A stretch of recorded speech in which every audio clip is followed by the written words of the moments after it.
Bem-vindo ao Outlook do BIC para 2026. A economia global entra em 2026 com estimativas de crescimento económico ligeiramente abaixo do ano passado. Ainda assim, é esperado que as economias globais cresçam cerca de 3%, o que é considerado um nível saudável. Neste quadro, os Estados Unidos devem superar o crescimento económico da zona euro, sobretudo devido à política monetária mais acomodatícia por parte da Reserva Federal norte-americana. Para além disso, contam ainda com a ajuda de um generoso suporte fiscal por parte da administração de Trump. No entanto, incertezas em torno da política de imigração, mas também do futuro das tarifas, podem condicionar negativamente este cenário. No caso da Europa, temos vindo a assistir a um bom momento económico, com as empresas a retomar os investimentos que vinham a ser adiados do ano passado, a quando da incerteza em torno da política tarifária norte-americana. Apesar de alguma instabilidade, a economia-chave como França, o que é facto é que as condições financeiras mais acomodatícias propiciadas pelo BCE em 2025 permitem que a Europa esteja agora mais bem posicionada para receber os estímulos fiscais de cerca de 500 mil milhões de euros vindos da Alemanha, mas também o plano de investimento em defesa e infraestruturas de cerca de 800 mil milhões de euros vindos da Comissão Europeia. Acreditamos que a mudança de postura em relação à situação fiscal por parte da Alemanha é o principal fator macroeconómico para a Europa em 2026. No próximo ano, a inflação deve manter-se estável nos Estados Unidos e recuar globalmente, com exceção da economia chinesa. Na Europa, os investimentos provenientes da Comissão Europeia, mas também do plano fiscal alemão, podem trazer pressões inflacionárias para a região em 2026. No entanto, devido ao maior volume de produtos oriundos da China, sobretudo devido às crescentes tensões com os Estados Unidos, podem trazer pressões deflacionárias para a região durante o ano 2026. Assim, acreditamos que em 2026 o Banco Central Europeu vai monitorizar estas duas dinâmicas e manter as taxas de juros diretoras inalteradas nos 2%. Nos Estados Unidos, o enquadramento macroeconómico mais complexo, devido a um nível de tarifas mais elevado, mas também a um conjunto de políticas fiscais mais permissivas por parte da administração Trump, podem fazer com que a inflação estrutural se situe entre os 2,5% e 3% ao longo de 2026. Adicionalmente, a incerteza em relação à política de imigração por parte da administração Trump condiciona a análise dos dados do mercado laboral e acarreta riscos para a inflação. No entanto, não é garantido que o nível de inflação venha a ser equilibrado pela ação da Fed, uma vez que as pressões políticas e a degradação do mercado laboral devem manter-se e vão continuar a ser centrais em 2026. Assim sendo, acreditamos que em 2026 os juros da Reserva Federal norte-americana se vão encontrar próximos dos 3%. Em 2025, a preocupação por parte dos investidores com a situação fiscal e nível de endividamento das principais economias globais fez com que as curvas de rendimento se inclinassem.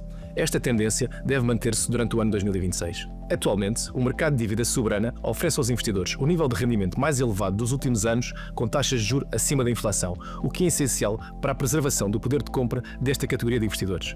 Neste sentido, para 2026, estamos bastante otimistas em relação à dívida da periferia europeia, de países como Portugal, Espanha, Grécia e Itália, mas também de dívida do Reino Unido. No caso da periferia europeia, e apesar dos prémios de risco se encontrarem mínimos face à Alemanha, o que é facto é que estas economias têm vindo a registrar um bom momento económico, com perspectivas bastante favoráveis para o ano 2026. Neste segmento, temos vindo a assistir a revisões em alta dos ratings de dívida, o que não acontece em alguns países do core europeu, como é o caso de França. No Reino Unido, os juros encontram-se no nível mais elevado dos últimos anos, sobretudo devido à mais recente incerteza em relação ao orçamento para 2026. Acreditamos que, ao longo do próximo ano, o nível das obrigações do Reino Unido deve voltar a negociar entre os níveis dos da Alemanha e dos Estados Unidos. No mercado de crédito corporativo, os spreads encontram-se em mínimos e bastante estreitos. Nesse sentido, não vemos valor tanto no investment grade como no high yield. A única exceção é o segmento de high yield europeu de muito curto prazo, onde, apesar de não existir valor nos spreads de crédito, encontramos algumas oportunidades com yields bastante atrativas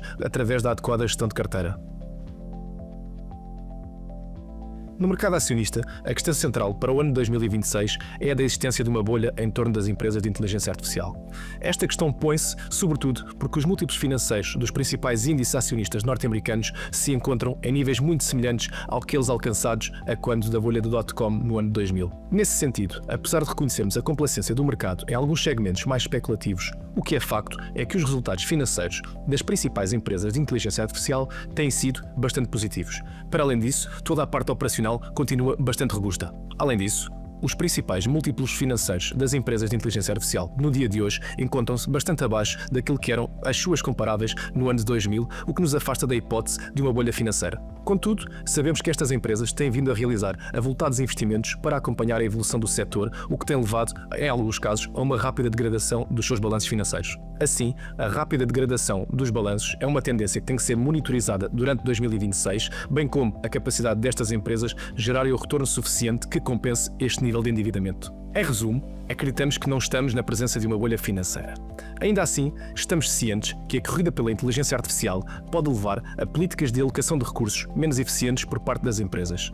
Nesse sentido, a solução mais prudente para 2026 é uma abordagem diversificada a este tema. Entramos em 2026 otimistas em relação ao tema de inteligência artificial e acreditamos que a melhor forma de exposição é através da diversificação geográfica do tema. Assim, escolhemos sobreponderar o setor tecnológico asiático, uma vez que permite-nos ter exposição a empresas tecnológicas de países como a China, Índia, Hong Kong, Taiwan e Coreia do Sul. A diversificação geográfica do tema é particularmente importante, uma vez que, ao dia de hoje, por exemplo, as principais universidades chinesas detêm mais patentes registadas em inteligência artificial e machine learning do que as suas homólogas norte-americanas. Isto faz-nos acreditar que mais surpresas como o DeepSeek, um modelo de LLM semelhante ao ChatGPT, podem surgir nestas geografias ao longo dos próximos anos. Este segmento tem vindo a registrar uma tendência de convergência com os mercados desenvolvidos nos últimos anos e para 2026 é estimado que o crescimento dos lucros ascenda aos 17,5%, o que compara com o crescimento de 13% estimado para os Estados Unidos. Por fim, estamos convictos numa viragem de tendência para o mercado acionista europeu em 2026.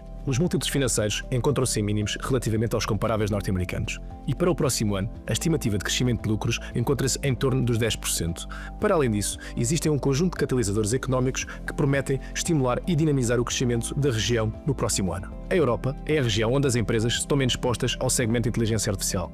Este ponto é particularmente importante do ponto de vista de diversificação de carteiras, uma vez que sabemos que os principais índices acionistas globais estão bastante ponderados para esta temática.